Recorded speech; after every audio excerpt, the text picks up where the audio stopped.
Bismillahirrahmanirrahim. Assalamualaikum warahmatullahi wabarakatuh.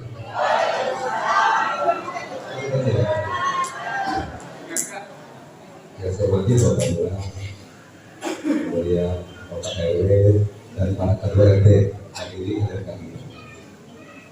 Berjarak dari Kumaru katanya. Kemudian juga pendiri atau penasihat kampung sedekah Pak Hemok yang saya hormati Ketua DKM. Tentunya yang saya banggakan ini pengurus kampung sedekah mulai dari pengurus DKI, kemudian Bu Cici, serta semua serikat. Saya merasa hadir di sini sebenarnya nostalgia. Pak Sugi itu masih muda banget karena kita.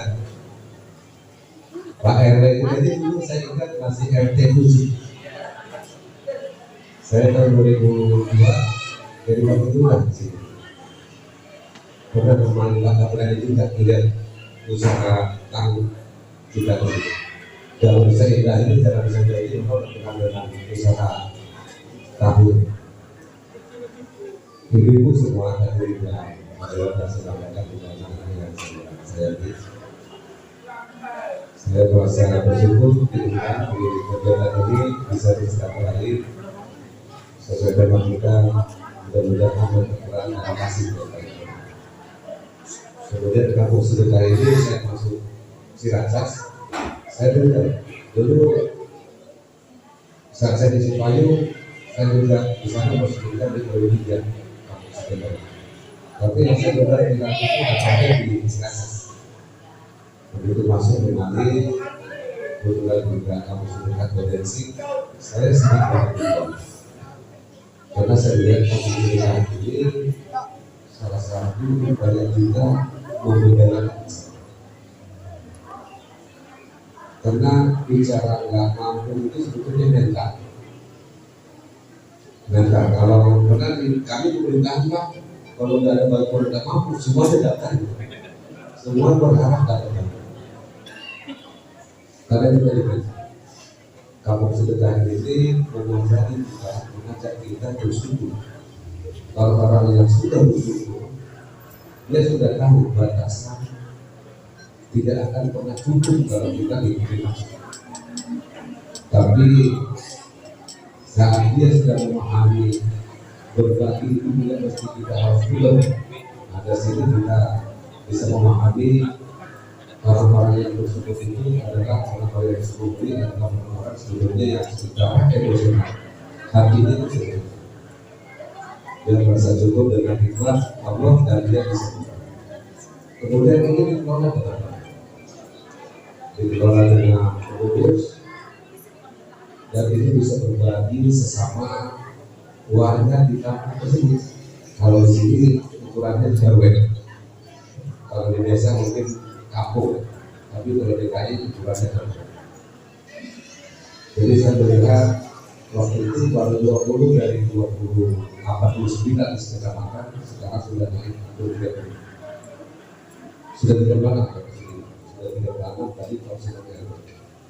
Saya melihat di RW yang ada kampung sedekahnya, masyarakatnya itu cenderung bisa dilayani. Yang mana itu adalah tugas kami, tugas kemarin. Saya katakan tadi Pak RW, Pak LMK, Pak RT itu kemarin. Pemimpin karena kita diberi SK, diberi SK dari pimpinan untuk memimpin masyarakat. Jadi karena kita diberi kepercayaan oleh warga untuk memimpin, kemudian di SK oleh pimpinan, nanti kita berada di rumah. Dan saat ulama dan ulama bisa bekerja sama, saya wilayah itu bisa kita sisakan.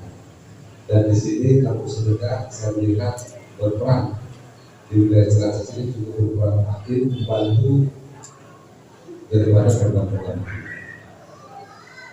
Salah satunya tadi saya dengar ada pembagian tong sampah lila. Kemudian termasuk juga satu kalau di Pemda di Kuala Bagus, tapi tidak semuanya bisa. Dengan ada kampung sedekah program-program kita bisa kita lakukan. Idealnya, saya berharap idealnya Pak RW, Pak RT turut serta bagaimana supaya kampus kita bisa maju di kampung kita. Dan kemudian nanti pengurus, saya penasaran juga pengurus Pak RW dan Pak RT ini ditempatkan sebagai penasehat, karena mereka yang keluarga, mereka yang tahu apa butuh keluarga. Maksudnya saat kita membuat program, Pak RW, Pak RT kita ajak berdiskusi apa yang akan menjadi program kampus kita dan waktu dari kita. Kalau kita bisa bekerjasama dengan baik, sekira masalah-masalah di kampung kita ini bisa kita selesaikan, tidak harus menunggu Pak Gubernur atau pemerintah yang lebih tinggi. Karena saya melihat kekuatan kampung sedekah ini di beberapa kelurahan sudah cukup baik, dan umumnya RW RT itu saya lihat yang punya kampung sedekah nggak pernah menulis sampai kecamatan. Itu urusannya selesai dengan kampung sedekah. Hapus buat kampung sedekah. Terima kasih buat kampung sedekah yang terus berjuang memberikan menghimpun dana dari warga, kemudian membuat program baik untuk mencerdaskan anak-anak kita, kemudian memberikan stimulan buat guru-guru ngaji, dan bisa berbagi bagi anak-anak yang mungkin kurang beruntung atau tidak membutuhkan mereka, saat kita berbagi dengan mereka. Mudah-mudahan semua ini bisa memperkuat silaturahmi antara kita, mempererat bakti, sehingga persaudaraan kita tidak hanya di dunia saja, sampai juga di kita. Mudah-mudahan apa yang kita berikan ini menjadi amal jariah kita, supaya ini mengajak kebaikan ini. Memang kadang-kadang tantangan banyak, kita memang harus lebih bersabar hati. Mudah-mudahan tujuan kita terus semuanya pada akhirnya akan lebih. Saya kira itu saya akan bisa sampai selesai, karena jam 9 mungkin kami ada koordinasi juga di kantor saya. Pak Sugi, terima kasih, Ibu Cici dan semua serikandi, terima kasih atas undangannya. Saya katakan tadi saya bertemu kalinya di sini, hadir kembali di wilayah Ciracas ini. Saya berharap kegiatan ini terus bisa kita kembangkan dan kolaborasi antara berbagai masyarakat yang ada semakin kompak untuk membangun wilayah Indonesia. Terima kasih. Assalamualaikum warahmatullahi wabarakatuh.